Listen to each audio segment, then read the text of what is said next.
All right, welcome everybody to the June 6, 2023 meeting of the Village of Rhinebeck Planning Board. The first item on the agenda is a public hearing for a demolition permit of a historic structure at 42 Mulberry Street. Can I have a motion to open the public hearing? I'll make that motion. Second. Tom Clark, second. All those in favor? Aye. Okay. Ryan received, I think, 16 letters with 28 signatures in support and one letter opposed to it. So they'll all be attached to the record. I don't want to read 17 letters tonight, but we'll open up to a presentation about the project, and then we can take questions. We can do 3 minutes commenting on support or for or against the project. Go ahead. Which file would you like first? If we could start with having up at least the existing conditions plan for the survey map, that'd be the Kravinsky plans. And then as well as the complete document submission and the existing site photos. Okay. This? Yeah. And do you have the existing site photos as well? Existing site. This would be the Which would submission? be in the documents just down towards the end. Okay. And then Yes. that's perfect. It's a good start. And then we will refer to the architecturals in the end. Okay. Good evening. My name is Seth Stickle. I work with Mark Graminsky, PELSPC. I do know that some of this information will be redundant for the planning board. However, I do want to present this evening completely for the public, so I hope you can bear with me.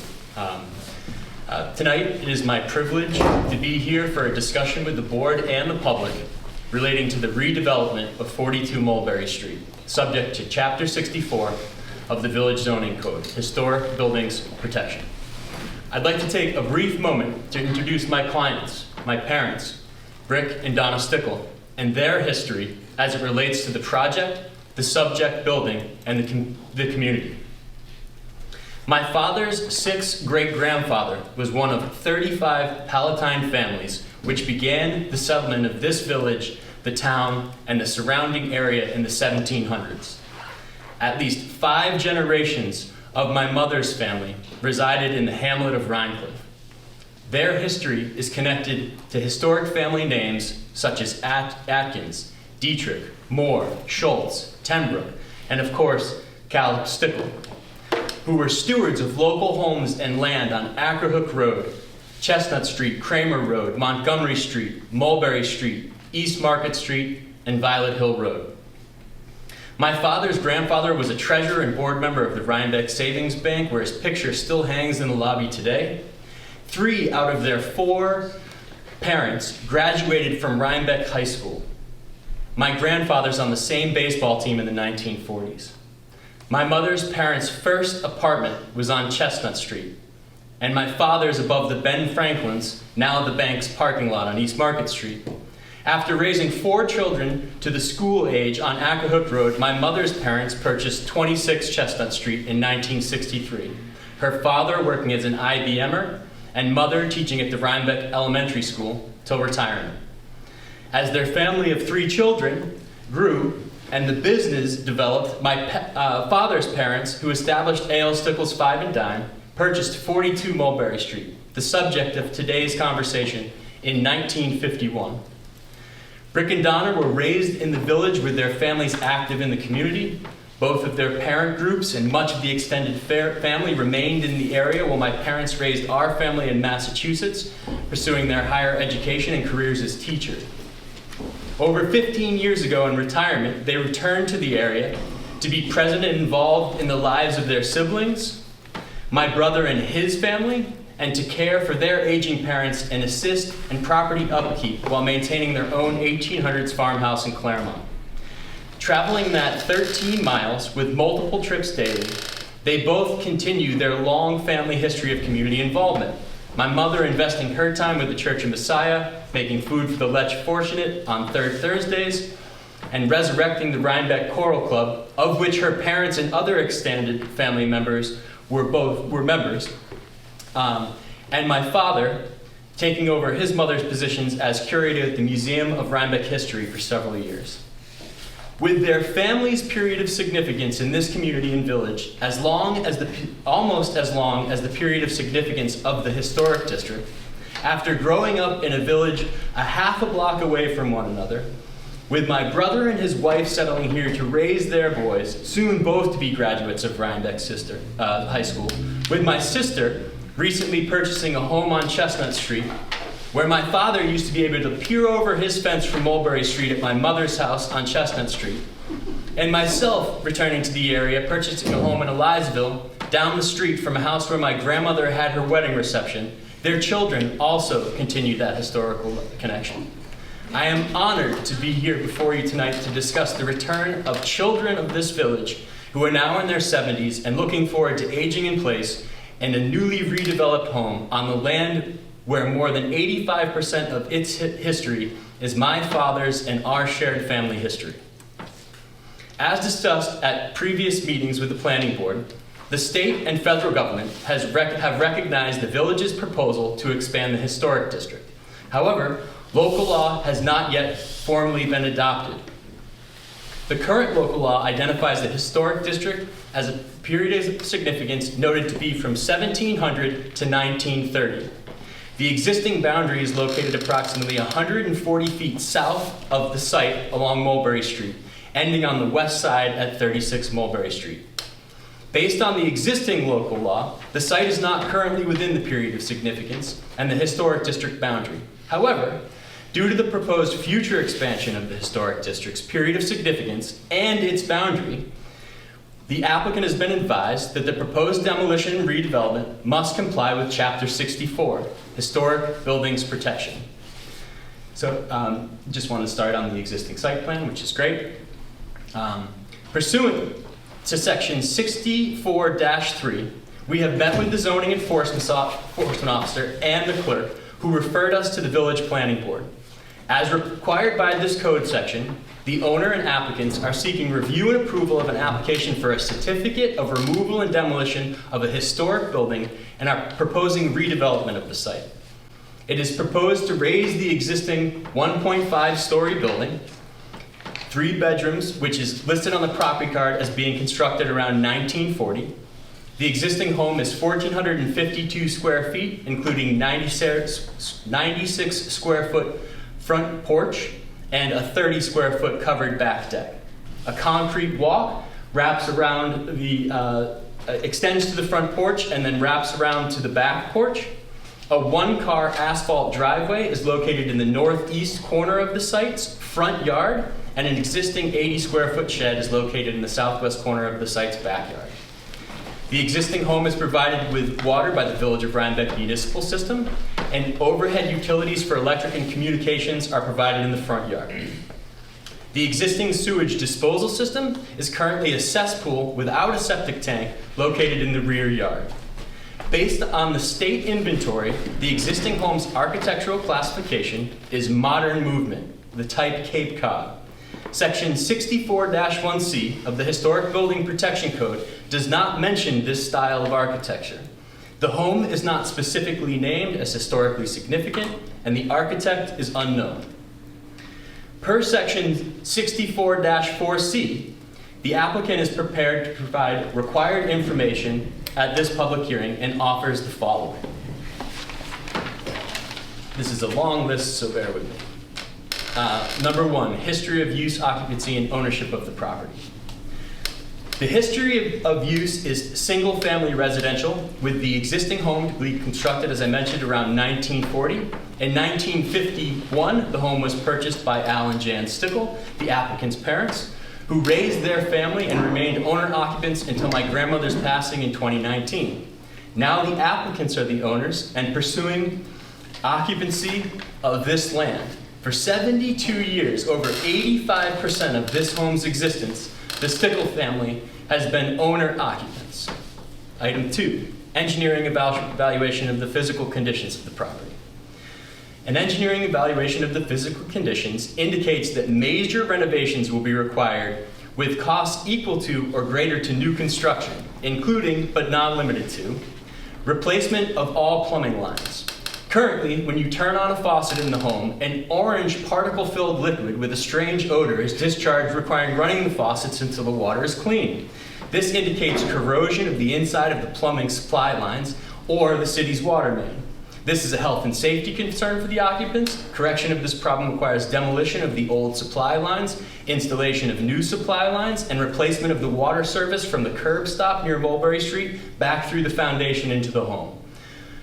Over time, it is also noted that this has caused the boiler and hot water heater issues requiring their replacement. Item B, replacement of all electrical lines, panels, and services. The electrical lines and electrical panels, the outlets, the fuses, and their locations are outdated, inefficient, and due to the natural degradation over time and rodent-introduced degradation, present a life safety concern. Additionally, the services are currently provided with overhead wires which create an unsightly streetscape and decimate the village's street trees. The roofing material is noted to be a modern addition, which has reached its life expectancy and would require removal and replacement. Along with that replacement, it does not appear that adequate insulation has been provided in the dormer space, which would also require new insulation to be installed for energy efficiency. An asbestos survey indicates that the siding is asbestos containing and will require removal and disposal as required. This is a life safety issue and would need to be replaced. Evaluation of the building's foundation indicates that the current concrete block has deteriorated significantly to the point where it is failing and crumbling within the basement. Additionally, all points of ingress and egress to the home require multiple steps up. We could go to some of the photos too as well. Require multiple steps up into the home or down, making accessibility a concern. To ensure the building's structural integrity and accessibility into the future, the foundation would need to be replaced and the home lowered. The building construction materials were evaluated, and the wood framing was found to be brittle with degradation of its structural integrity. Insulation is as old as the structure, and due to the natural deterioration over time and rodent-introduced degradation, has lost its efficiency. All of the building's insulation would need to be replaced. The drywall is showing signs of degradation and wear, and with any interior modifications, much of it would be disturbed and require replacement. Modification utilizing these materials would prove difficult, and much of the existing structure would likely require reinforcement or replacement. The windows in the home are inefficient and require exterior storm and screen installation, swapping seasonally.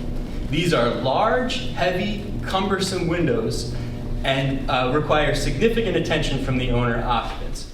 Many of the sills are rotting from exposure to the elements over time, and the screens are damaged and their effectiveness is compromised.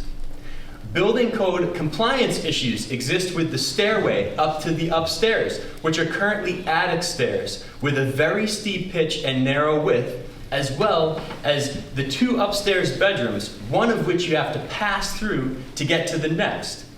Major structural modifications would be required to relocate the staircase and bring the bedrooms into compliance. Due to the layout of the floor plan, with narrow doorways and halls, interior structural modifications and enhancements would be required to improve accessibility for daily use. Many of the interior walls, doors, and rooms would need to be removed, relocated, or reconfigured to correct this existing physical condition. As mentioned, investigation of the septic system indicates that it is a cesspool without a septic tank. In a village with small lots, this is also a health and safety concern and would need to be brought to the current health department standards requiring its replacement. Item 3, the economic feasibility of rehabilitation or reuse of the historic building on the property, including consideration of both uses permitted by right and those uses permitted upon issuance of a special use permit by the board. Essentially redevelopment. The economic feasibility of rehabilitation or reuse of the historic building is estimated to be equal to or more likely greater than the new construction. As I was just outlined, as you could see, the amount of work that needs to be done. The cost of the proposed removal or demolition. The economic feasibility noted above includes the proposed demolition and removal costs. Item 5. all appraisals obtained within the previous 2 years by the owner or the applicant in connection with the purchase, financing, or ownership of the property. The estimated market value of the existing home is currently $450,000, and the most recent appraisal from June of 2020 is $340,000. Item 6, any listing of the property for sale, rent, prices asked, and offers received, if any, within the past 2 years. Since 1951, this site has been under Stickle family ownership, and it is proposed to maintain that ownership and cultural heritage.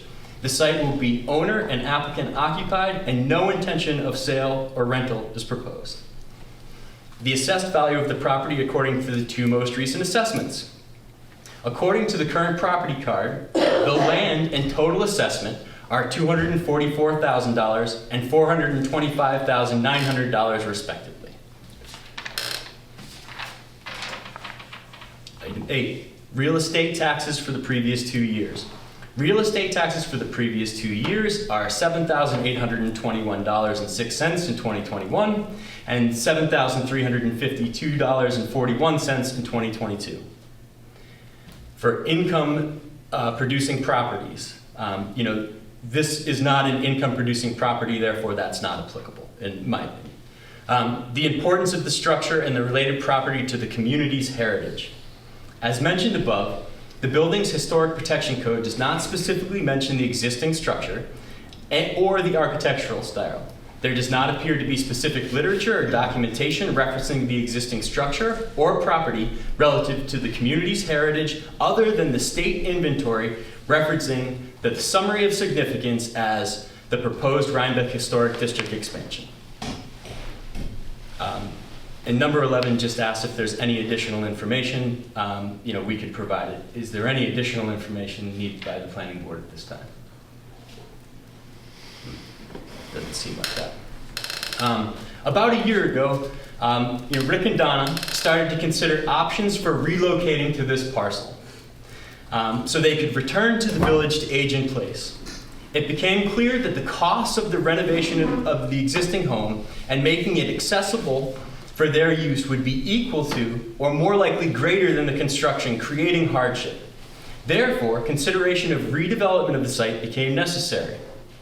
It was discussed at the February 21st, 2023 pre-application meeting with the planning board that an affidavit may be favorable with conditions indicating that 1, the applicant intends to build the home presented to the board and the public this evening. 2, should salvage of any architectural elements for use in the rehabilitation of other buildings be pursued, the applicants will fully comply with section 64-4D. Should the planning board be in agreement, the applicant is prepared to provide this document. Further, after having discussions with and obtaining the board's feedback, as well as understanding the criteria for review of the application identified in Chapter 64, Section 64-5B states that in order to approve an application for the certificate of removal or demolition of a historic building, the planning board shall find that 1 or more of the following criteria have been met. In our discussions with the planning board, it's been advised that really items 3 and 4 were the only ones. But for the benefit of the public who may not be as well versed in the code, I'd just like to go through all of them. Item 1, the building or portion of the building is in such condition that it is not feasible to preserve or restore. As mentioned previously, considerable renovations and modifications will be necessary to preserve or restore this existing structure so that it can be enjoyed into the future.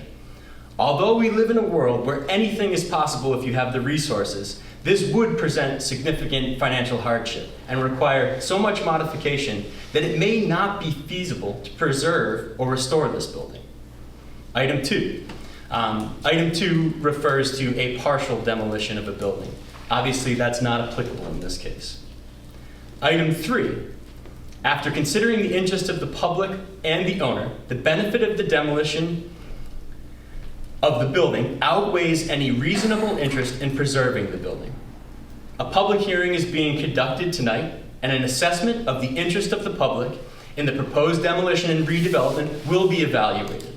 However, it is noted that as part of this proposal, the public may benefit from the following reasons. The proposed redevelopment would correct zoning compliance issues relating to the driveway location in the front yard. A benefit to the environmental health and safety of the community will be achieved with the installation of a new septic system. The proposal to replace overhead utility connections with underground utilities will help alleviate visible wires along the streetscape, and increased energy efficiency of the home will reduce energy demand in the community. Regarding the interest of the owners, it is not only the redevelopment for accessibility and functionality of the home, but is also a continuation of the owner's cultural heritage, encompassing 85% of the site's occupancy and ownership. It is in the owner's interest to provide an accessible residence so that it shouldn't be necessary for they, their family, and friends with disabilities can better access and visit the residence. An example of this is that my father's sister is disabled, and her ability to safely visit my grandmother was severely compromised based on the home's construction. It wasn't safe for her to visit, and she had issues getting in and out of the house. Consideration of the above noted could reasonably conclude the benefits of demolition of the building outweigh any reasonable interest in preserving the building. Number 4, the planning board shall further determine that the removal or demolition will not result in a significant, avoidable diminution of the historic character of the community. For this item, we wanted to take a virtual walk down the block of Mulberry Street to better understand this portion of the village's historic character.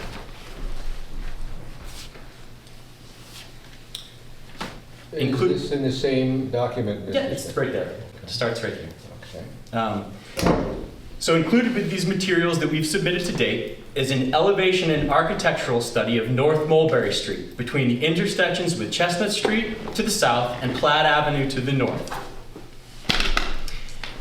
Including the existing site, well, might as well walk through it, if that's okay. I'm going to remove it. If you want to use the pointer, just push the button. I appreciate it, thank you. So I think it's beneficial to just take a quick walk down the street and identify some of the architectural characteristics. So starting at the intersection of Chestnut Street, looking to the west side, we have a home that's identified. There we go. Oh, interesting. It doesn't show up on the image. Oh, that's interesting. Yeah. It's okay. Technology, right?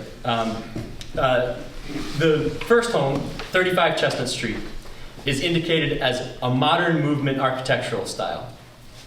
The second home, looking to the east side of the east side of Mulberry Street, is a late Victorian southeast elevation. That's the top and bottom pictures. So if we go to the next page, please. As we continue down the street, on the west side of the road, we have 36 Mulberry Street, which is also classified as modern movement. Looking to the other side of the street, we have 33 Mulberry Street, again listed as modern movement. Looking back to the other side, we see that 38 Mulberry Street is listed with no style, but it is listed as a historic structure and is the garage for the neighboring parcel to the south of our property. 37 Mulberry Street, it was a house that has been demolished previously, before, I think, the proposed expansion. That is listed as late 19th and 20th century revivals. Continuing to the next slide, please. 40 Mulberry Street, also listed as modern movement. Looking to the other side of the road, we have 39 Mulberry Street, a late 19th, early 20th century American movement. Looking to the current site, I was sneaky and I replaced what is the existing house's elevation with our proposed elevation. And it's inspired by Victorian architecture. If we were to look directly across the street from this home, at 41 Mulberry Street, we'll see that that is a late Victorian home. Continuing down the road, we arrive at 44 Mulberry Street, next slide please, which is listed as a modern movement home. Directly across from that, there are actually two lots, one on the streetscape, one further back. 43 Mulberry Street is listed with no style, and 45 Mulberry Street is listed as late 19th and early 20th century revival. Continuing down the street, we have new construction, 46 Mulberry Street, which has no architectural classification records. Across the street from that, we have 47 Mulberry Street, which is listed as late 19th and early 20th century revival. Continuing down the road, we have 48 Mulberry Street, a late Victorian. On the other side, 49 Mulberry Street, late 19th and early 20th century American movement. Continuing down towards the end of the road at the Platt Avenue intersection, we have 51 Mulberry Street, a late Victorian home, and on the opposite side, 36 Platt Avenue, which has frontage along Mulberry Street, which is listed as modern movement. I appreciate you bearing with our walk down the road. What I want to just talk about from that is that 19 homes are inventoried on this block. 7 are listed as modern movement, 4 as late Victorian, 2 as late 19th and early 20th century American movement, 2 as late 19th century and late 19th and early 20th century revival, and 3 as no architectural classification. Similarly, including the existing site, 10 homes are listed as 2-story or greater, 8 are listed as 1 and 3-story or less, and 1 is an accessory structure with no designation. Based on the classification of similar construction precedents elsewhere in the village and on this block, the proposed home's architecture is influenced, as I mentioned, by 2-story Victorian style.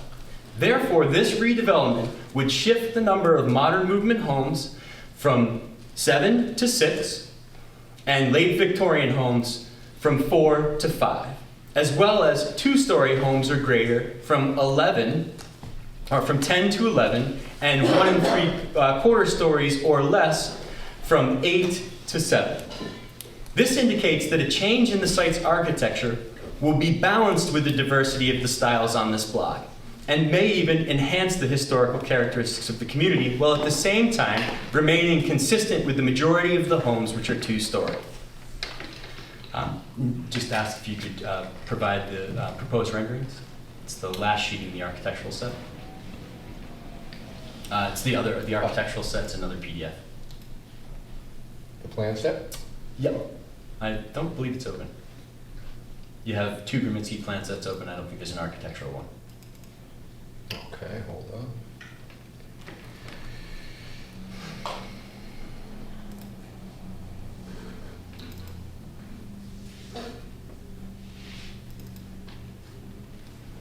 Thank you. And we just skip down to the renderings. That would be great.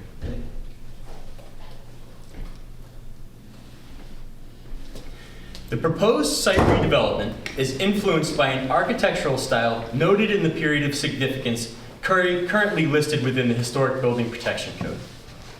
The period of significance influencing the proposed architecture is late Victorian. The applicants are proposing a 2-story, 3-bedroom, 2,206 square foot home, including a 216 square foot covered front porch and a 60 square foot covered back deck. Refined architecture is proposed with similar door placement, window treatments, porch locations, and almost an identical footprint to the existing building.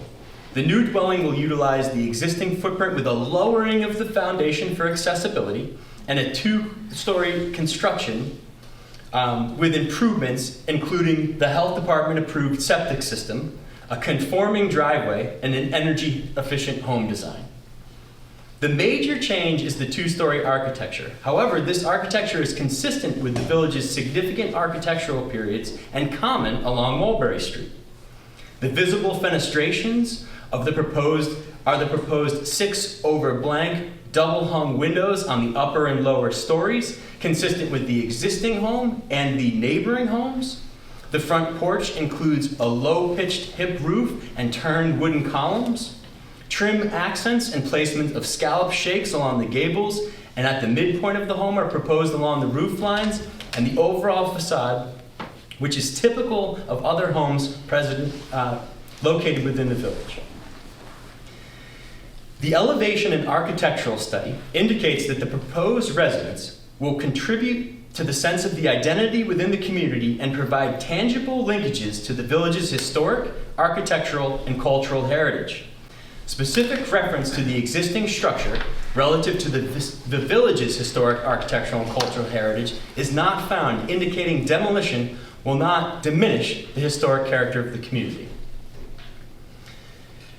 Our family has considered this decision carefully. The pros and cons have been weighed. Detailed discussions of the alternatives have been internally discussed. They've been discussed with village residents. They've been discussed with this board. Consideration of our history, our heritage, our ownership, and occupancy of this land for 3/4 of a century, and most importantly, the need for these two children of the village who desire to return and age in place. I have come to realize that a village's history and architectural heritage are not solely defined by the physical structures, but are also intertwined with the people who inhabit them. There is more to a village's historic character and the character of a community than its architecture. Now, if a decision was as simple as that, based solely on architecture, if the guidelines only considered architecture, then we would not have boards such as these and code sections such as Chapter 64, which consider all of the details evaluated by the guidelines which are available, that consider all of the hardships and reasonable, justified physical, environmental, health, safety, and quality of life considerations for the reuse of the property, which has been owned and occupied by this family for 85% of its existence. During that 72 years, my father and his family, and around the corner, my mother and hers, shared a history and evolved in a community, cared for their parents until their passing in this community, and are looking towards their future and making their contribution to the character of the community to the best of their ability in honor of their history and the land they grew up on. We are hopeful that over the last several meetings, we have shown good faith in presenting our hardship and intentions while working with this board. We recognize that the current and future guidelines, and we're presenting an individual case for consideration based on these guidelines. An application such as this may or may not come before this board again, but we would certainly hope that this or any future consideration would be based on its merits, the applicable guidelines, and all of the factors. Okay, we've opened a public hearing. If there's a member of the public who'd like to make a comment, we don't have a microphone set up, but I guess You could just come up in the front where we can see you and identify yourself.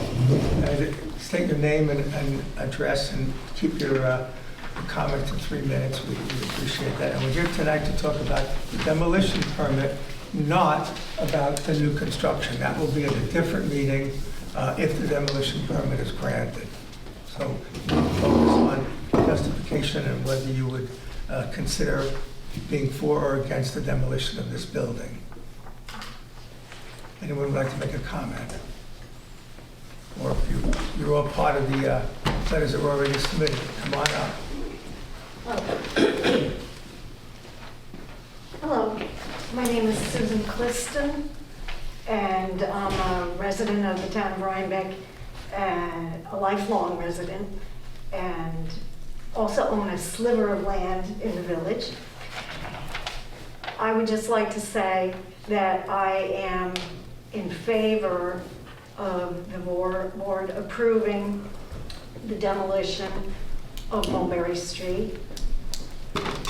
I have been inside the home, and I do not feel it's worthy of trying to renovate it. I have some experience in building my own home and doing renovations, and I feel that the demolition would be the best course forward to allow these folks to come back and live in an accessible, beautiful home for their future. So I ask that you please let this demolition go forward. Thank you. Thank you. Anyone else choose to speak? As Ryan said, all the letters that were submitted will be going into the record of this. Hi, my name is Tammy Valentino. I am Tammy, could you move forward so we can see Sure. you in the report? Thank you. My name is Tammy Valentino, and I am completely on board with the demolition of this property. It seems like a no-brainer to me, and it's not really of great historical significance if it has to be picked apart to save it. So, thank you. Thank you. Anyone else? All right, while people are thinking about it, do anyone else like to come up? Why not? Hello, my name is Kirk Quackenbush. My wife and I, Lisa, live on 44 Mulberry Street. We are, in fact, the house you can see on the right in that picture right there. We've had the Stickle family as our neighbors since we moved in. We would like to continue to have them as our neighbors. We are on board, and we hope that the planning board would approve this project going forward. Thank you.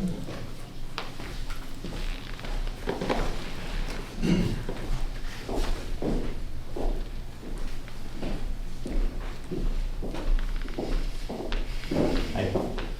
My name is Guillermo Fesser, and I'm a neighbor here in Rhinebeck. And I just only want to say that it's more important to have nice neighbors than ugly houses.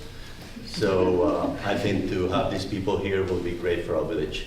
And I don't think that house is worth, to be here because there's nothing really amazing about it. I mean, the new one will be much nicer. So hopefully, thank you for doing that. Anyone else?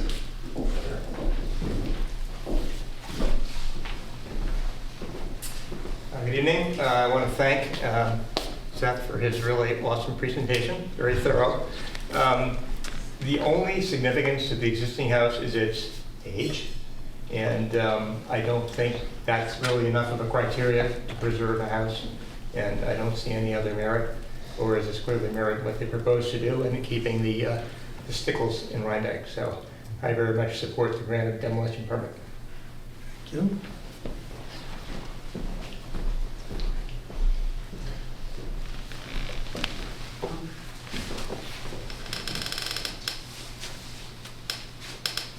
My name is Arthur Eisenberg. I've been coming to Rhinebeck for about 37 years or so.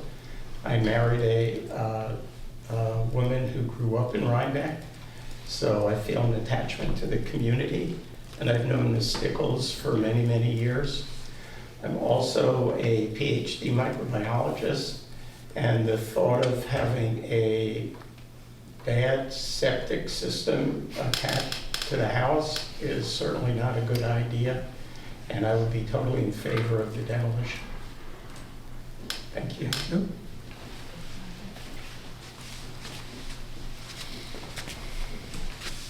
Anyone else? Don't be shy. All right, well, we'll leave the public hearing open for now, and I'll open it to questions from the board. So I'll give you a chance to come up if you have any. Let me say that the reason this is on the National Register, if you don't understand, and I know it's been confusing whether it's on the National Register or not, when the National Register was expanded in 2021, it included Platt and Mulberry and North Parsonage up to 1970, which is 50 years from when the survey was done. And the village board has been debating whether to bring the historic district, the locally recognized historic district, up to 1970 and make it consistent with the National Register, which is decided at the state and federal level. And the decision that's tentatively made is that instead they'll cut the date off at 1945. But the houses between 45 and 70 in the National Register Historic District will still be covered for any replacement buildings. So this board would not have approval over demolition for anything between 45 and 70, but we would have, for all those buildings up to 70, would have control about what's replaced. So that's, and there's a public meeting, I think, on June 13th. 1 week from tonight, Tuesday, June 13th at 6:00 PM in this location, the Village Board of Trustees will be open to hear the public on the proposal to expand that historic district and the criteria that are associated with it. So, under any proposed law, this house, because it's built before 1945, would qualify for both planning board review of demolition and replacement. Right now, we only have control over demolition because the wording in the Chapter 64 law is different from the Section 12039 in zoning.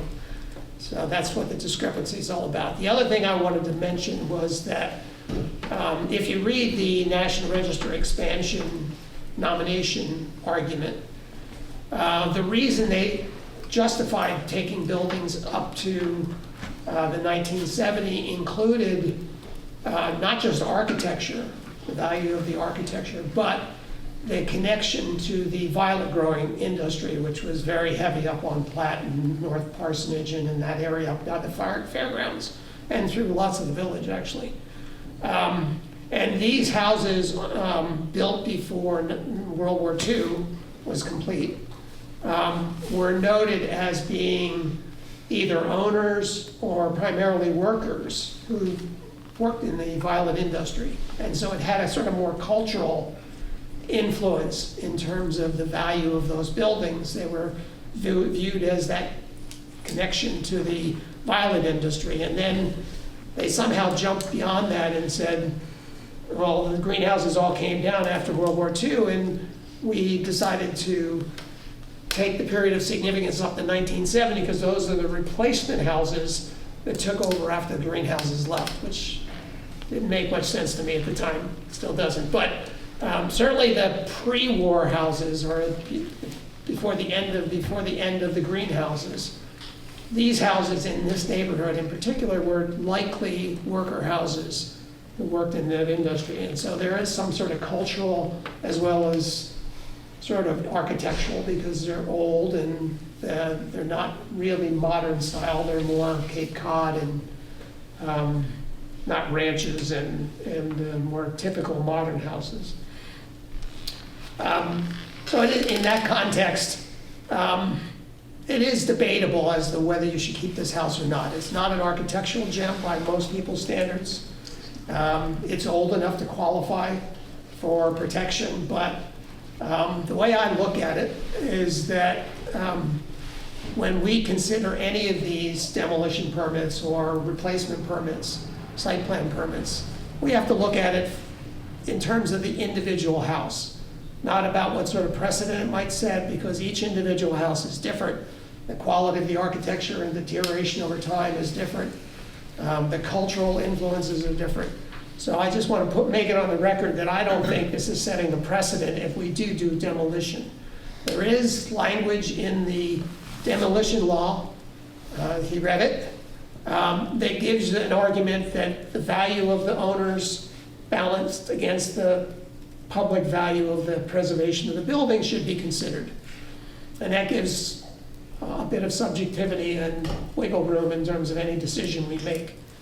And I think it also, the final one about will not result in any significant avoidable diminution of the historic character of the community is also in play, because most people, I would think, would not consider the existing house architecturally significant to a standard that its loss would be supremely detrimental to the village historic character. So I just wanted to put that on the record, those thoughts. I'm still debating as how I'm going to vote.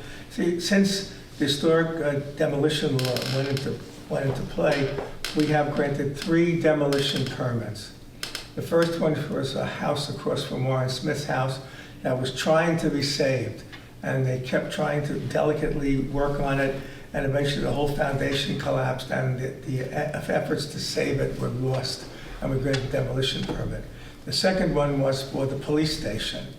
That house was suitable and could have been saved for a house, but they wanted it, the village wanted it for a police station, and so it was a 3-2 vote. It was close, but demolition permit was granted.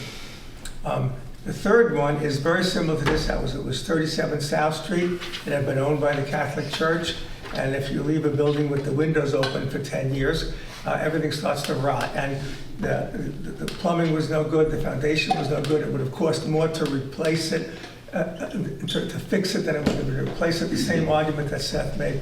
So we granted that demolition permit, again by a 3-2 vote. So these things are not given lightly. So, that's why, we're thinking about this carefully. There was one on East Market Street too. That was not, that was close. That was in a category of its own, and we won't talk about it. But it was basically those three, and an asterisk about a fourth one.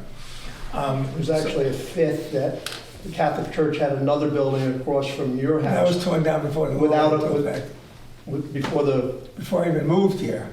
Yeah, but no permit, no nothing. It was done on a weekend. I have pictures of it. But that's before the demolition law was. Yes, that was in federal law. So, but the law also was changed that once the village board votes to expand the historic district, and whether or not the buildings before 1970 or 1945 will be considered, it'll be an historic district. And the law was changed to say that we have the right to look at the plans for any building, new construction in the historic district. So that's why this will fall into the purview of the planning board approval for new construction. So we don't want to grant these lightly, but sometimes it's necessary if a case is made. Michael, Jeff, do you have any comments? Darren? Closest example to what was presented tonight on my street, Oak Street, is 38 Oak Street. A couple, 6-10 years ago, decided to buy it. The house that was there at the time looked a lot like 43 Mulberry, and they wanted to renovate it for one of their parents to live in. And once they started it, it was such a horror story. They did a 360 and said, we got to tear this down. And all they needed, not us, because it wasn't in the historic district, they just got a demolition permit. And that has been such an asset to the street. Not diminution, it has helped the street. And that to me would be the closest example of what they're proposing here. The second thing is comments about aging in place. I just spent the last 10 years taking care of my father in a 1948 Cape Cod and Golden Acres in Hyde Park, not built for people to turn in their 90s in and develop cancers and dementia, who, because the health things, nursing homes are getting harder to get into, so aging in place is where Medicaid is now trying to have people to do that. And you have to make houses that are appropriate for elderly people to live out their lives in there. And that means new technologies, new layouts. My house was built in the 1850s, and coal stoves were what heated it. And then in the 1940s, they brought water inside for the first time, and an oil furnace, and I just put mini splits in. So technologies evolve, communities evolve, and when you have a family that's been here for hundreds of years, I think we should be thinking of helping them help the community and themselves. Jeff? As David said, we don't take this lightly. We have a pretty important historic district here in Rhinebeck. It's nationally known, and we're very proud of it, so we don't take lightly what we do here. I do want to thank Mr. Stickle for the thoroughness of his presentation. We've heard some of this before, but this is a good opportunity for him to educate the public about the various issues that are associated with this house. I don't take lightly the consequence of the engineering study that showed that the plumbing and the electrical work in that house is probably marginally hazardous and unsafe. As Arthur Eisenberg mentioned, I also like the idea that an aged old septic system is going to be replaced in the village. So I think these are really relevant and valid reasons to request this.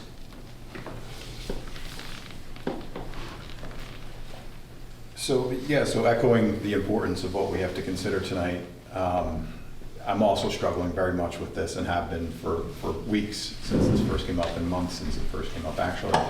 So in order to gather my thoughts, what I did was something very similar. Took a page out of Seth's playbook, and I went to the code and I listed out the different criteria that we, the planning board, are asked to consider when thinking about something like this.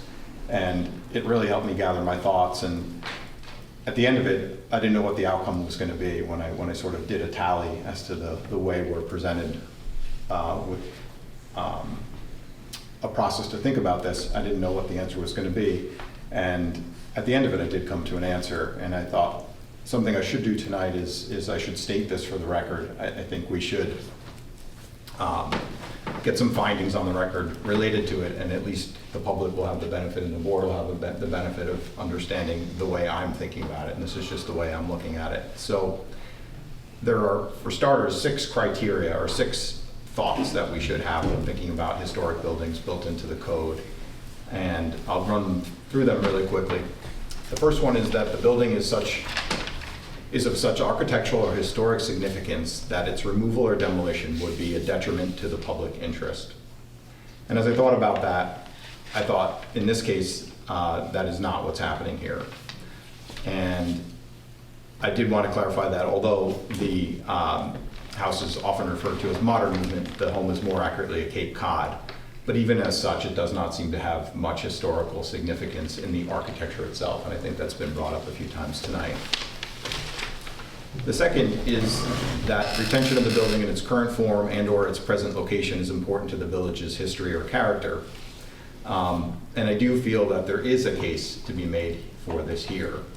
As John pointed out, this home, along with the adjacent homes, appear to be something related to worker housing or greenhouse era history, whether they were owned by workers or owners of greenhouses.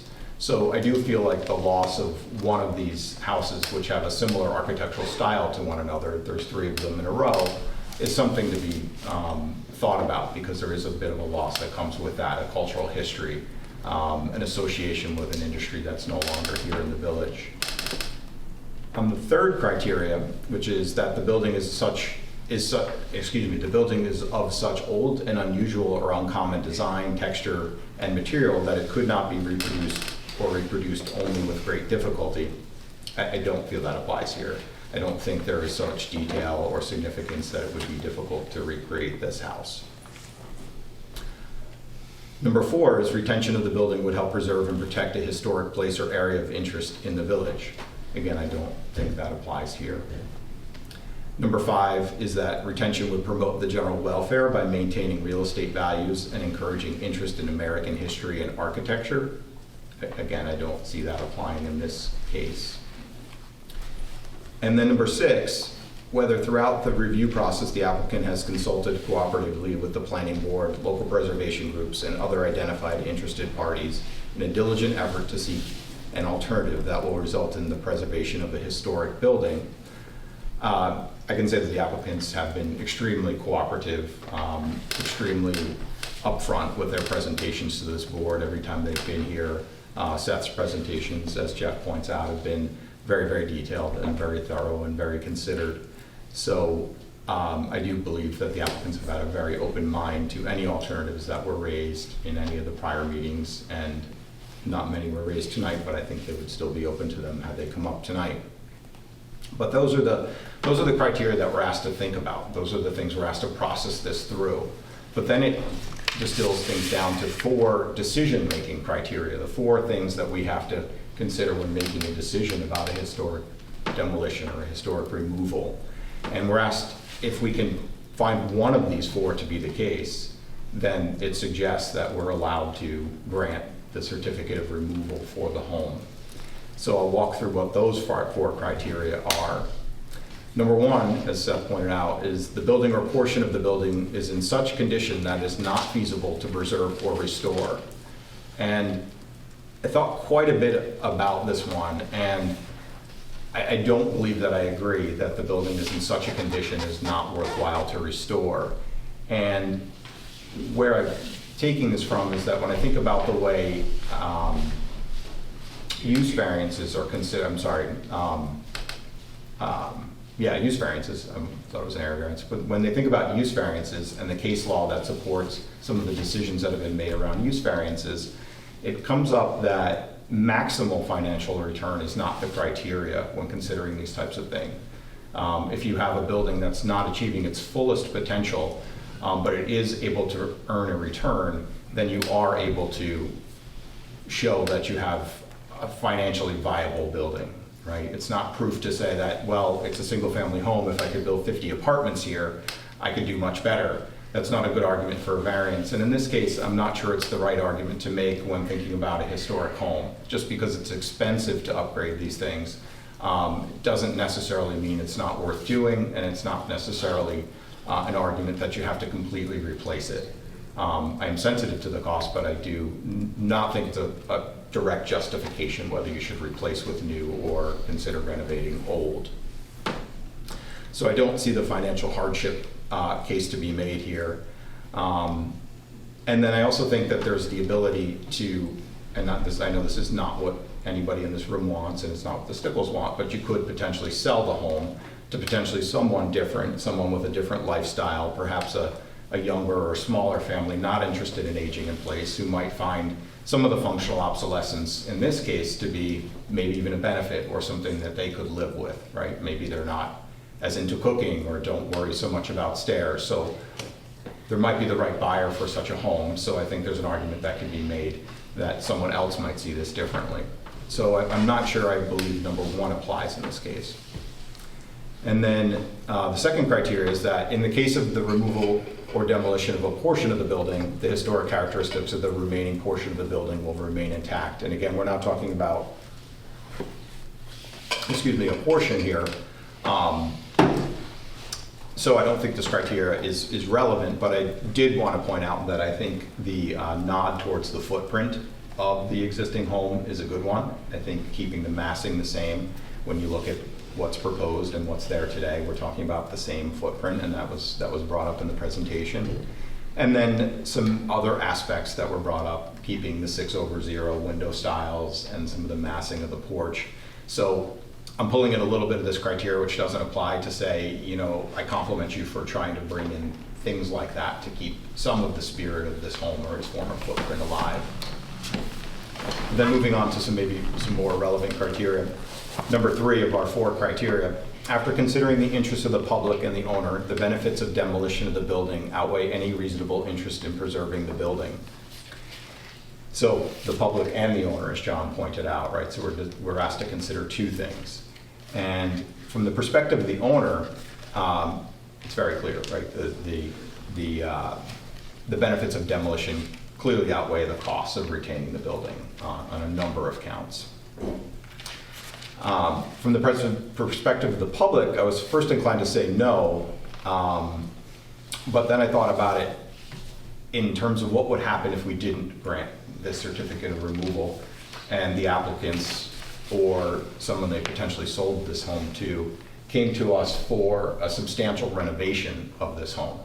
Okay, so instead of a removal, someone might decide to completely renovate it and change it in many, many different ways. And as I thought about that, that might not be better in this case, right? This is a home that has some potential to be expanded, but at some point it starts to look a lot less like the home it is today. So as I weighed the benefits of renovation and new construction here, it became a tough one for me, and it put me, much more on the fence about this issue with respect to the public. And I also brought in to my thinking the criteria, some of the things the applicant is committed to do for themselves, but also the public, right? We talked about replacing the cesspool with a compliant septic system. We talked about eliminating overhead power lines and putting them underground as they serve the residents. We talked about the front yard parking that currently exists based on the driveway configuration today, something that's frowned very much upon in the village, is having your cars parked in your driveway in front of the house, and the proposed plan would allow them to move further back in the driveway. So there are some additional gains as part of this proposal that we can look at when considering the removal. And then the final criteria is that the planning board shall further determine that the removal or demolition will not result in a significant avoidable diminution of the historic character of the community. And as I see it, there's really two issues related to this. Number one is we're potentially losing this small grouping of greenhouse era houses, whether they be for workers or owners, something out of our village history. And that's a loss. It's hard to argue that that's not. And then, although we're not talking about the proposed architecture, John brought up something at the prior meeting that I think is worth repeating, and that is, I'm not 100% sure just replacing a Cape Cod with a Victorian is the right move here. And it's just something that, if this passes, I'd like the applicants to think about a little more. At least an early Victorian home, which was John's point, in that some of the details, some of the ornamentation, to go from a Cape Cod to something so ornate and something that takes a bigger leap back in time from where it is today, might not be the exact right piece of architecture to put here, albeit very, very nice in terms of renderings. And then the second point I'd like to make related to that is, I have a pretty good idea of what it costs to deliver an early Victorian and even a more updated version of a Victorian home, and how difficult it is, even if cost isn't an issue. So I always get a little bit concerned when people talk about recreation of old architecture, because you go into Williams Lumber today and you just cannot buy some of the materials that would have been on houses of that era. And you can find them in catalogs and you can dig real, real deep and get recycled house parts and things like that. But then you're still left with lots of things along the way, things like the size of building materials today as compared to what they once were. And you find yourself milling lots of boards to make them smaller, or gluing them, or putting them together to make them thicker or bigger or larger profiles to actually pull off some of the detail that goes into a house like this. And when done right, it's exceptional. But, I just want to put it out there that, this doesn't automatically mean we're getting, a exact recreation of what a Victorian home looks like. So it is something that does give me some concern, and I just wanted to put that on the record now, even though we're not talking about architecture, to say it's a very tasteful attempt and it's a very noble idea, but I'm worried about it from that perspective, because we are in fact talking about history and the loss of something potentially historic and replacing it with something different.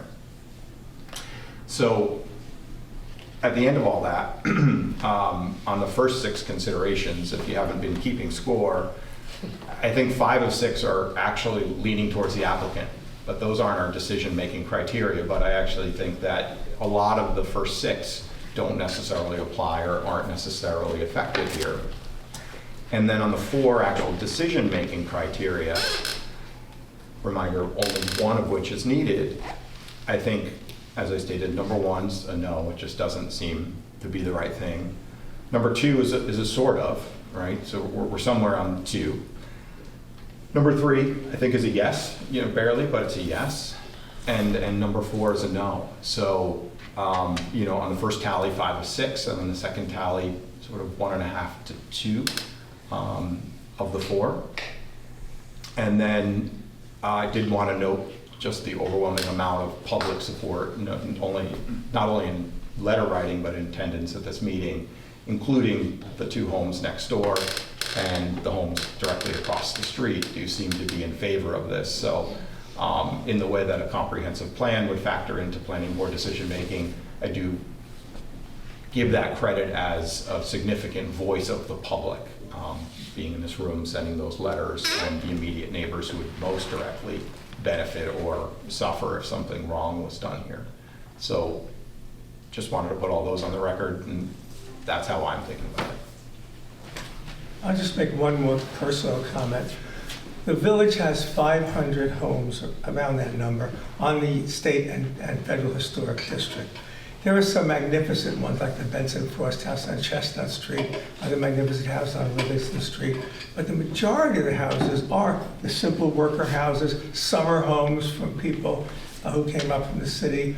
And so every time we lose a little piece of that historic bubble, like the house at 37 South Street is built in the arts and crafts style, looks like an arts and crafts home. There are many of them in the village, but it's new.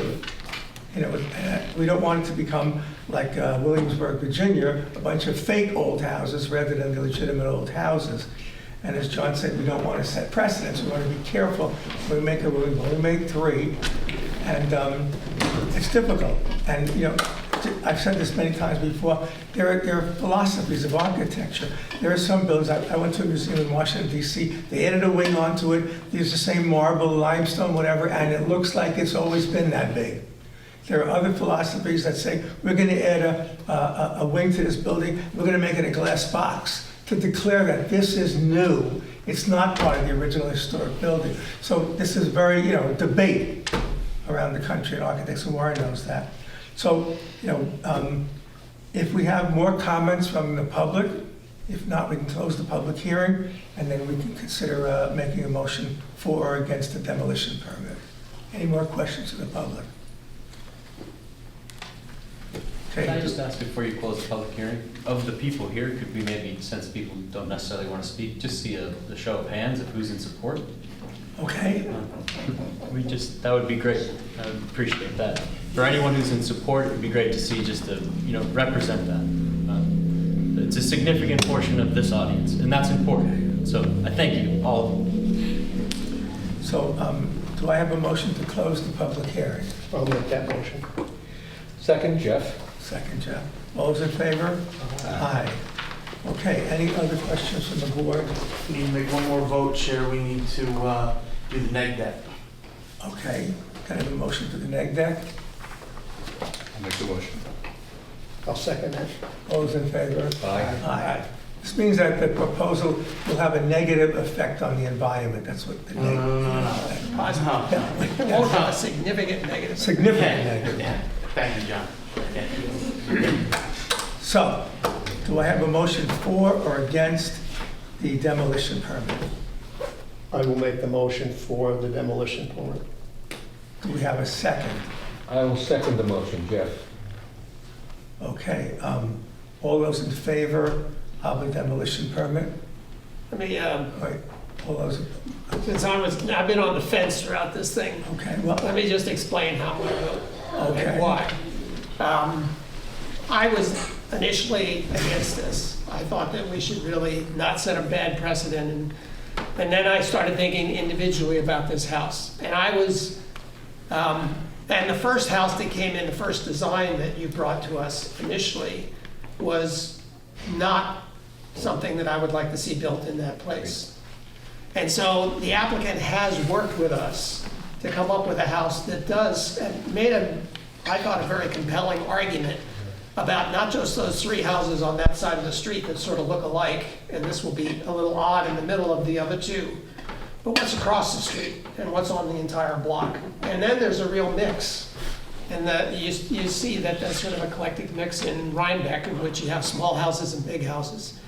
And especially if you look at the house across the street, what you're proposing does make a difference. We don't have the power at this point, we may after June 13th, to approve or disapprove what you're proposing to build, but I do think by coming in and convincing us that you're doing something that is trying to fit within the neighborhood, you've made an honest effort to fulfill that last criteria that the removal will not result in a significant avoidable diminution of the historic character of the community, because you're putting up a building that fits within the historic character of the community, even if it's not going to be exactly Victorian. I would have probably preferred something more in keeping with the neighbors on both sides, but I do think you made a really honest effort, and I thank you for that, not only in explaining to your reasoning to us and justifying it, but also coming up with a much better design. And I do think it matters that it's on the same footprint, so the house, even though it's 2 stories, is no bigger in scale and bulk than the houses next to it. So in honor of the work that's been done and the consideration, and I think the family history here, I'm going to vote yes. That's one. Okay. Jeff said yes. Yes. Michael? Said yes. Darren? Yes. And I will say yes, so it's unanimous.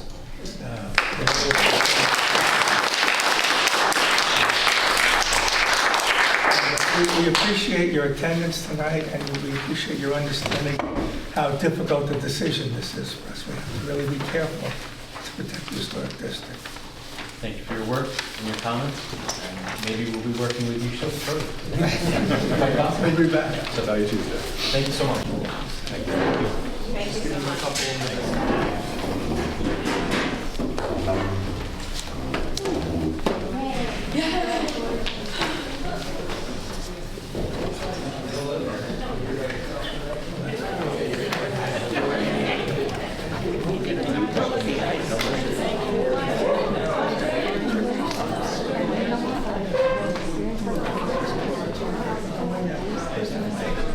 I'm glad you had that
experience.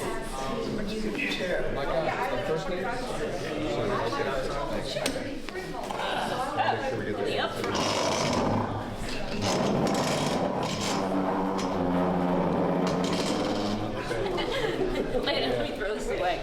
Fucking around with gum. Sure, Ryan, you gave everything to Jeffrey? Yes. Yeah. Okay, so we're going to move on to the second item on the agenda, which is new business. 19 Livingston Street, proposed addition to the rear of a single-family dwelling in the historic district overlay. No, we're not proposing to demolish anything. Well, that's not true, there's a little deck in the back.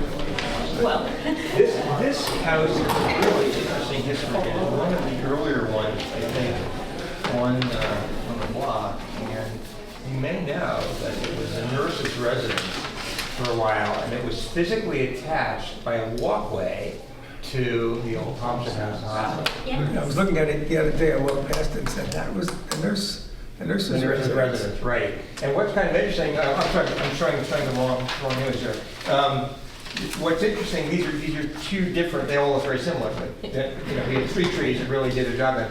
But what's interesting about this is that in the one in this hand, the front porch has 3 equal bays, 4 posts that are pretty much what's there today. The one on this side it's missing a post, and the spacing is a little different.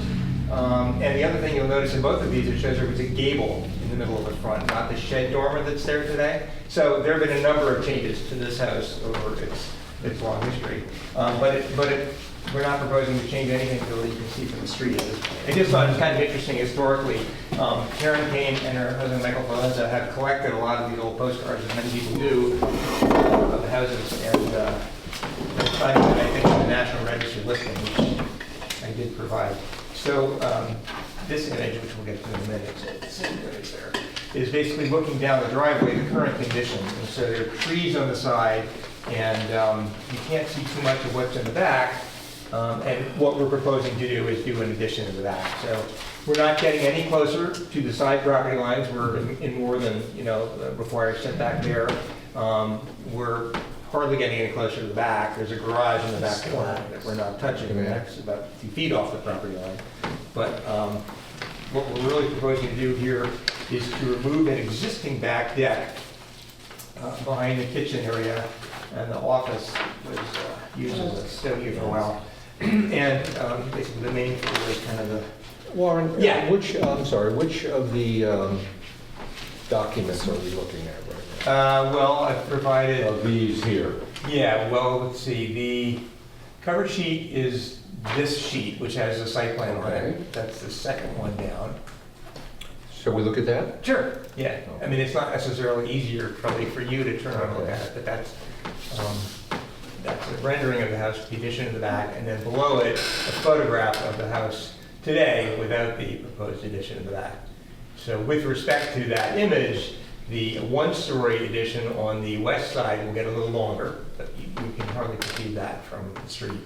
And then in the back, we're proposing to build a 2-story screen porch over a carport at the grade level, which will be like a bookend to the front part of the house in terms of its massing. It will be a cross gable. I had no idea that this house was as big as it is. What's that? I had no idea from the It's street. deep, it's quite deep. And it goes downhill. It looks a little like a Right, little house. the grade drops I away. haven't walked Yeah. back there. And you don't even know until you go back there that there's like basically a full exposed basement just on the very back. So you want to build a double-decker screen porch? Right. On the bottom level, And then- we want to actually have a carport so they can get the cars out of the driveway. And so you come down into this, the driveway? Yes, down and right in here. Down right in here. That's right. In fact, I don't know why that's not shown. Basically, you'd be turning, there's an existing fence and gate there. And you'd be turning in basically under here. Part of the deck is over that. Part of the, so that light post, that's going to have to go away. Removed. So you'll be coming down, turning in here? That's right. So there's Walking straight in, not... You're going straight in. Okay. Exactly right, yeah. So on this drawing, which one is this the carport? Where is the carport? That actually is the screen porch. Okay. That's behind the existing kitchen, and it's a 2-level screen porch. So there's a piece off the bedroom and a piece off the kitchen. And then... The carport with that lattice work. Yeah, and then there's a... if you want to go to the rendering, just keep going down, I think. Right, so this is looking from the west side? northeast. Northeast. Right. Okay, I see. So Livingston Street is in the... This is the carport then? That's right. And there'll be like a 90-degree turn into the That's correct. carport from the back driveway? The other way. That's correct, You'll be yeah. coming in that There's a rendering showing it from the other side too. Just so you understand the... And is that screened as well? What's that? Is the carport screened? No, it's not screened, it's just lattice. on posts. So it's lattice. There it is. Yeah, so that's, the driveway would come down and turn in there, partly under the extension to that ground floor office/bedroom, and partly under a little deck. That's one car? No, it's for 2 cars. I mean, they'd have to be pretty close, but it's... And this is just empty space? That's existing there. It's sort of outdoor storage space that is screened with lattice right now, and that would remain. And what's not shown there is running to the west from the front corner of that previous addition is a gate, so you can't actually see any further down the driveway, and that will remain there. So again, that previous 1-story addition, which was a studio at one time, it gets... That's this? Yes, that's right. It's just lengthened to create a slightly more usable space for an office/bedroom, guest room occasionally. And then there's a screen porch off the back of the kitchen, and then an upper level like sleeping porch off the bedroom. and that's stacked above the, That's existing. what's that? That's existing? That's No. Oh, that's all proposed to be added on. Yeah. I will say that the current ground level area is crumbling, and the deck, which I believe was built in 2007, is pretty much rotting away, and the stairs going up to that deck is unsafe. So, yeah, these would all be, these would all be, good sort of structural changes, because we have to do something, because it just continues, I don't know what they do, but. Yeah, the current deck is kind of strange. You come out of the door and you have to go up a few steps to the deck level. So they try to kind of work with the household, but by digging down a little bit, we can get decent clearance underneath for parking and have the deck all at one level and the screen porch at the same level. And again, massing wise, we're just replicating the gable at the front of the house, kind of creating a bookend. I think the house is grown far enough. It's just kind of visually. The rear elevation of the peak of the roof be higher than the front? No, it'd be the same. Same. Yeah. What will the highest elevation be?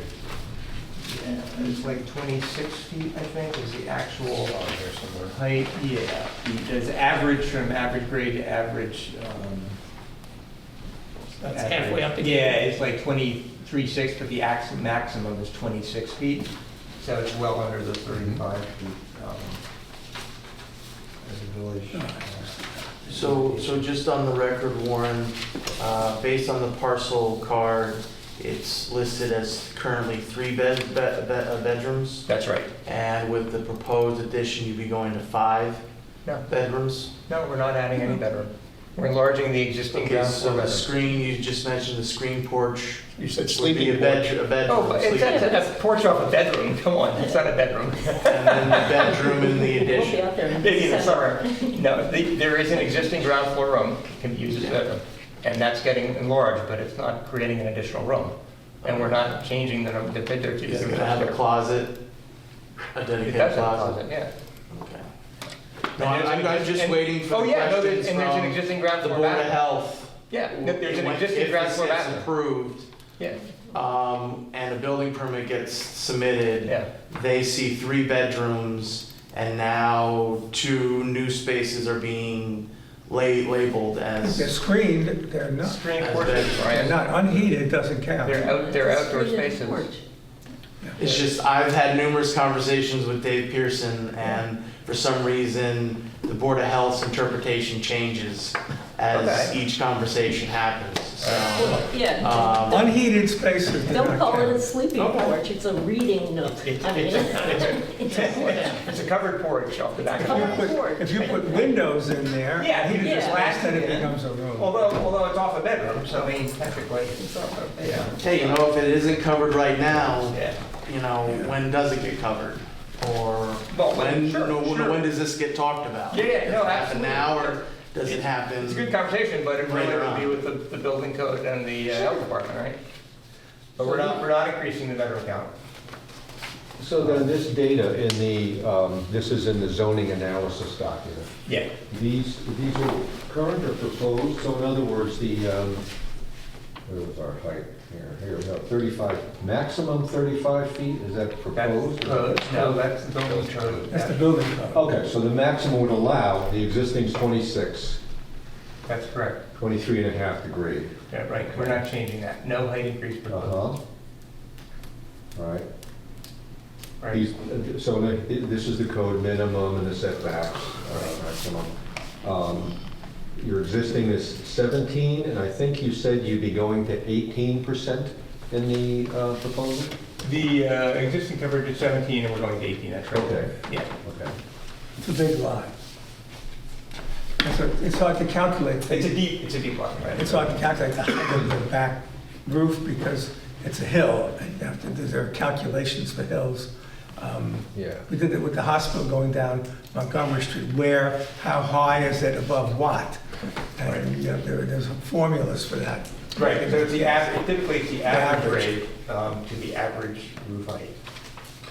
And so with all that, the lot coverage will be 18%, and there will only be a net increase of 158 square feet. In footprint and coverage, right, because we're removing the existing deck and adding in place of it screen porch and a small additional deck. Same number of bedrooms, That's one correct. additional bathroom. One additional bathroom, but no increase in bedroom. Right. Comments from the board? Mike? I think the only thing is are there any utilities being displaced, septic, a water line? No. You know, It's on the other side. So no impact to the existing septic system? Correct.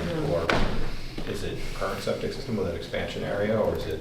I'm sure it's an older septic system, and I don't know that it's been touched in your ownership, but, It's been cleaned. Yeah, the tank has been pumped, but Yeah. it's, But yeah, we're nothing sure else we're not than taking that. real estate away from something that was reserved for future expansion or needed for the existing That's septic correct. system today. That's right, Okay. yeah. And then what about any, anything on the back side of the house, you know, in the area that this will be built? Is there anything going to be moved, underground propane tank? No, as Karen mentioned, there's a crumbling concrete sort of patio, if you will, under the existing deck. It's rather low and it's not in great condition, so that would have to be, that would be replaced by the new carport, which will be slightly lower. But that gives us a chance to channel stormwater around and so forth. So I don't think it's gonna, it's not displacing any utilities, certainly. So nothing's getting moved that we'll need to think about in the future? Everything seems to be able to stay as That's is, correct. and this can happen in the existing condition without? That's right, yeah. Changes to the driveway to allow like a K-turn or a 90-degree turn into the carport? Well, there would be. I mean, initially we talked about like parking just behind the deck and so forth, but then you're kind of filling up your rear yard with cars. So that's when Karen and I sort of hit upon the idea of parking under that, the screen porch and deck area. And there's There enough is to make no- that 90-degree from the Yes. driveway into it. Is it up to back, to make the turn in and then to back out Yeah. onto this and You go can back forward? out into the existing driveway. Okay. And then go forward. Right. Can we go to the purple rendering? Yeah, just go down a few more pages there. Yeah. Hold on.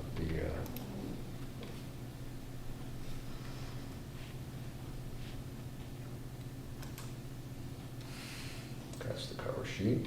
Yeah, it's just further down that same file. So- Right below that. This was the schematics. It's the third one from the top. Oh, okay. So that's the basement level plan, basically, with the carport. And if you go down pages, it goes to each of the floor plans, schematic floor plans, and then to the rendering. So this being the, oops, sorry.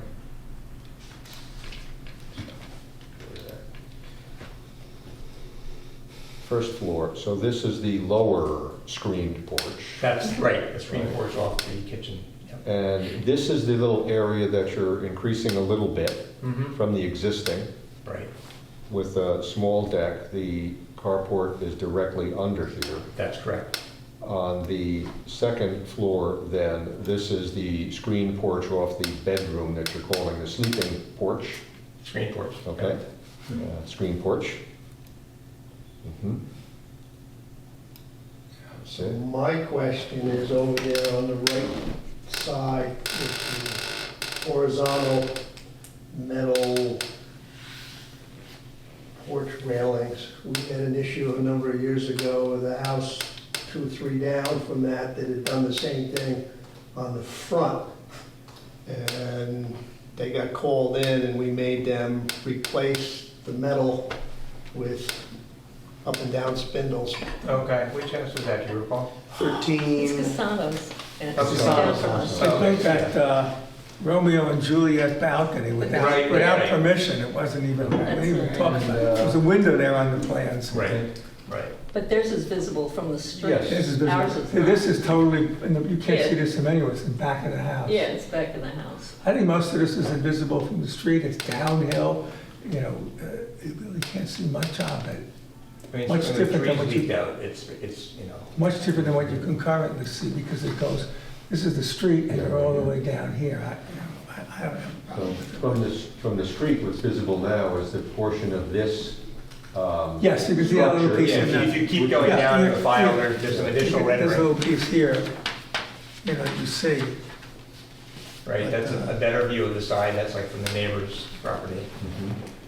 And then there's another one, I think, even further up. There's a little bit of that from the But then street there's the now. gate, so. That's There's this, a right? gate, right, Yeah, there's exactly. a The gate gate. is not even showing, but it Yeah. runs directly out from that one-story wing to the neighbor's fence. This, about here? Yes, it's right in front of that, exactly. Yeah.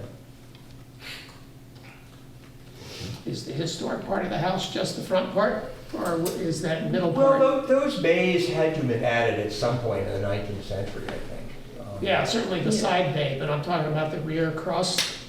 No, the office slash bedroom that pops out, that was added. So was the original house this, and then this was added on, and then this was added on? That's correct. Yeah, Yes, that's right. yeah. I don't know, you know, the only question I have is about the lattice. Were you talking about like crisscross wood lattice? Well, that's what we were That's thinking what's about. there. That's what's there currently. What's that? That's what's there now. Yeah, I was just asking. Yeah. When you say lattice, that's what you're talking about, is it? Yes, yes.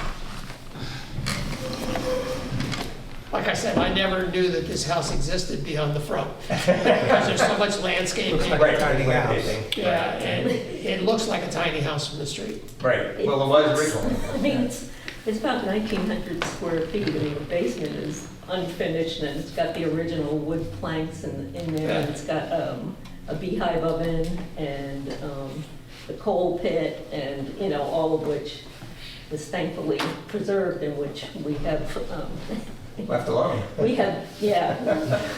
It is.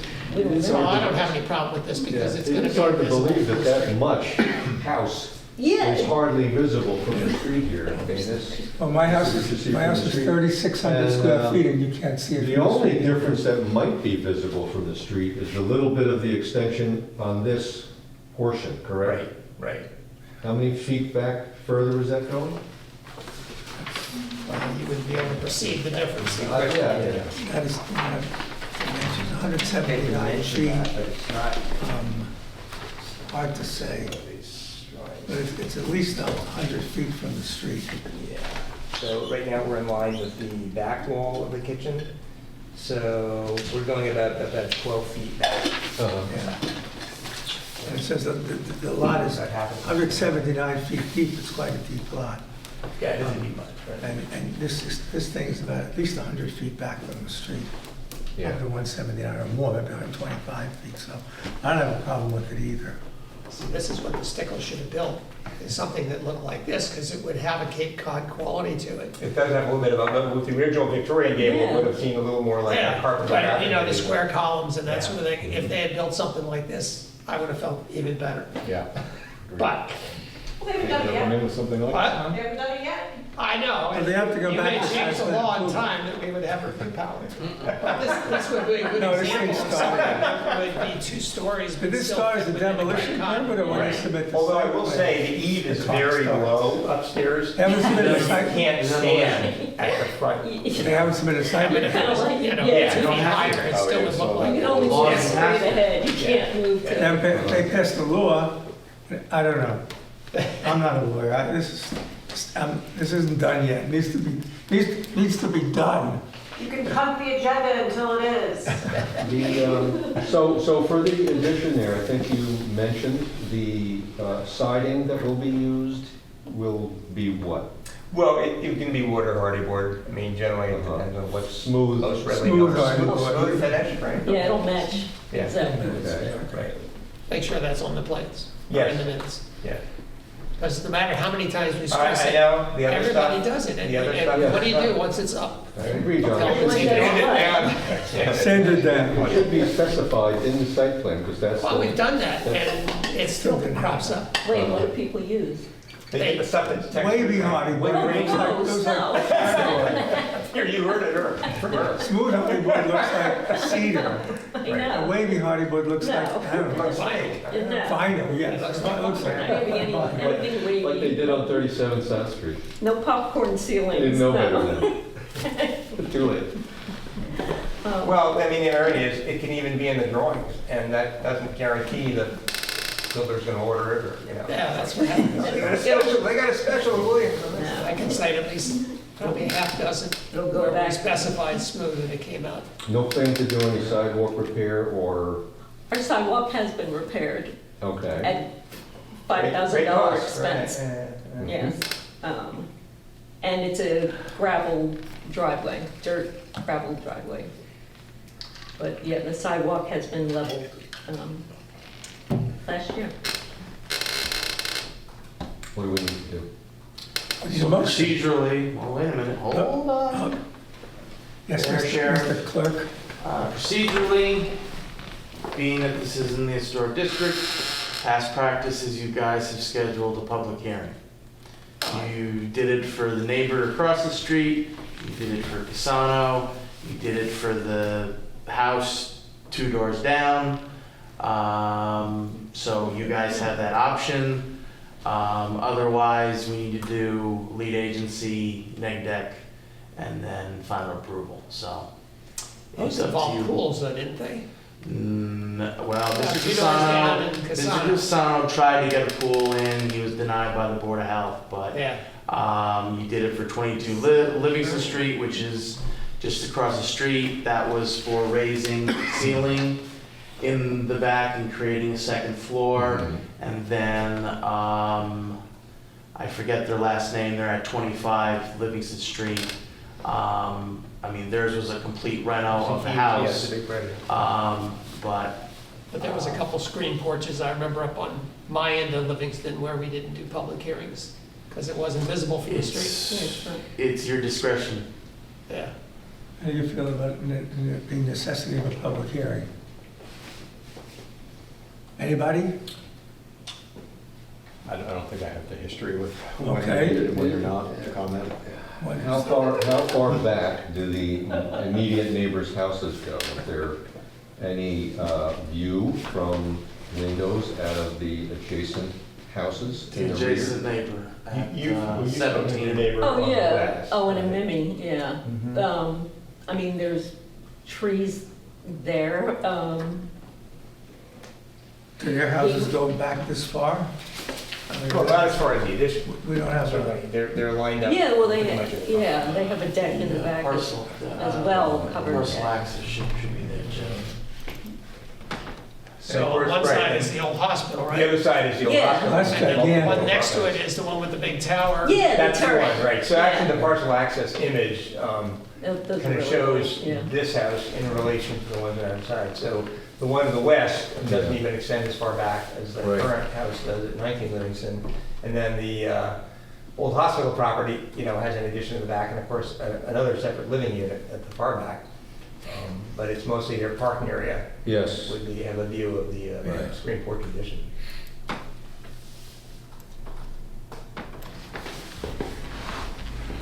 That being the case, that's an apartment building. One of our board members, Bonnie but, lives in that. right, but that being the case, I mean, it's basically, anything here is a parking lot Fine. effectively. Yeah. And anything back here is to the rear of any part of this house. Well, they put an addition behind their house, didn't they? Yeah. Yes. Okay, how Did far we have a back? public hearing on that one? I don't remember. I think we did. It didn't have a pool, or did it? No. No. Because I remember we went on record saying, anybody with a pool, we're gonna have a public hearing. Right. But I don't think we made on anything, if you're gonna build a screen porch off the back of your house, it's not visible from the street. No, it's just the board has the discretion and the power because it's in the historic district and section 39. You want That a if- vote of hands? Raise your hand if you want a public hearing. We have an abstention, but we have four lowered hands. So declare lead agency. Do I have a motion to declare lead agency? So moved. I'll second that. All those in favor? Aye. Aye. Have a motion for the neg deck. I'll move. Jeff? Second, Darren. Second, Darren, all those in favor? Aye. All right, so I lost my papers. Motion to approve as presented. You can do a motion to approve as presented. Yes. A motion to approve the site plan for 19 Livingston Street. proposed addition to the rear of a single-family dwelling in the historic district overlay. Do I have a motion for that? Yeah, Conditions? condition that it be smooth hardy board, if there's hardy board. Smooth body board. And condition that the final plan will show the driveway Yes. entrance there. We're And the trying colors to- will match, Yep. or be complementary, What's that? or be complementary. Oh, yeah, yeah. All those in favor? Do we make a motion in second? We didn't make a That was the motion. motion, didn't. You went with the conditions. We had the I'll make the conditions. motion with that condition. Okay. Do we have a second? I'll second that. All those in favor? Aye. All right, good luck. Good. Thank you. Come by and smell the roses. There's a lot. They smell spectacular. I noticed them on the walk this morning. Everything's blooming incredible. Fence on the left side of my garage has this giant rose, climbing rose that came out of, I don't know where it came from. It's there. You're so lucky. Grew itself? So, now when I water, I'm gonna have to look all the way down to the end to water that bush. So yeah, there's a little time. We have, Thanks. did we, figure out if we were ready to So some minutes? based on what Jeff has there for November 1st, 2022, December 6th, 2022, April 18th, 2023, and May 2nd, 2023, based on amendments provided by Jeff, Darren, and John. If everyone's okay with those amendments, you guys can Okay, well, probably This is the first set then, November 1st? just vote as amended. Okay, my comments were in blue. This first one about the Dakota's Mozzarella House, just a bunch more detail of what was discussed at these meetings. We had a subsequent meeting where we basically approved all this stuff. This is how old this meeting was. Yeah. Okay. We've all, has everybody gone through I'm these? fine with everything. Yeah. I'm fine with them. I appreciate So, everybody I make pitching a in to motion help. to approve the November 1st, 2022 meeting minutes as amended. Do I have a second? I'll second that. All those in favor? Aye. Now here's the December 6th, which was not too much. There's hardly anything. Are they getting better? The big change, John, Yeah. you asked to change the word declare to recommend, Yeah, we can't declare that the Okay. village board does anything, recommend it.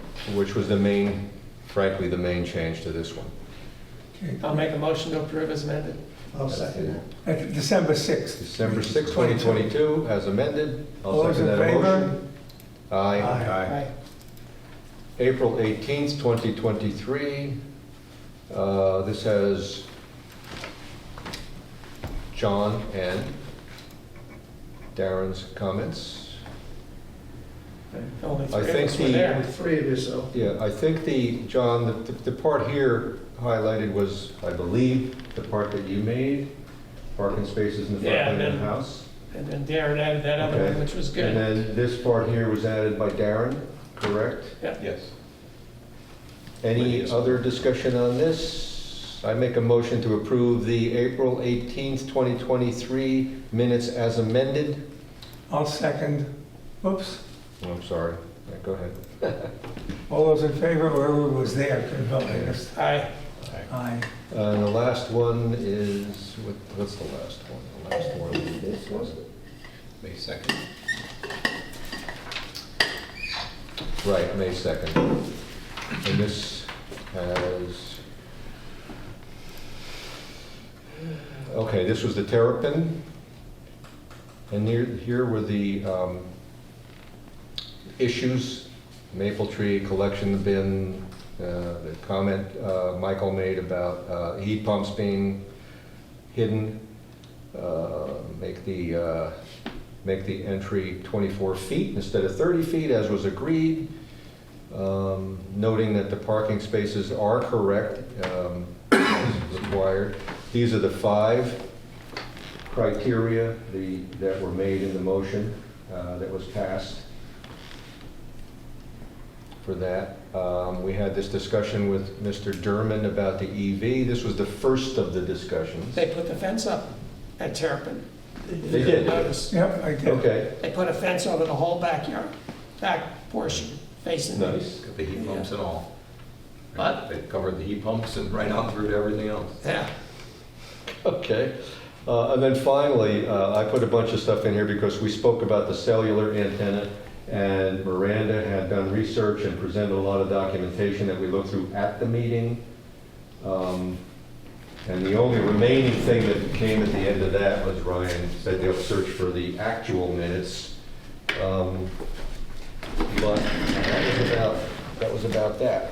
Anything come up with that, out of that, by the way, Ryan? Not with the search, but we've found an alternate route that Ken McLaughlin, as the building inspector, can move on to hopefully, get T-Mobile response, more accountable and potentially in front of this board. So. Good. Okay. We need a motion. Motion to approve the May 2nd, 2023 minutes as amended. Second. All those in favor? Aye. We're almost caught up. Like Okay. the first time in my tenure. Wow. I know. 4, 3, 6. Be able to start That's swooping. 10, that's 10 that we did in the last 3 meetings. So, any other discussion? Any other discussion? There was an article in Chronogram on Rhinebeck, and I noticed that Jean Michael or Michelle, who owns Mega Brain, is planning on putting some kind of cafe in the back. He had a video game there. They took the video games out. He just quoted in this article, just putting it out there. Put what in the back?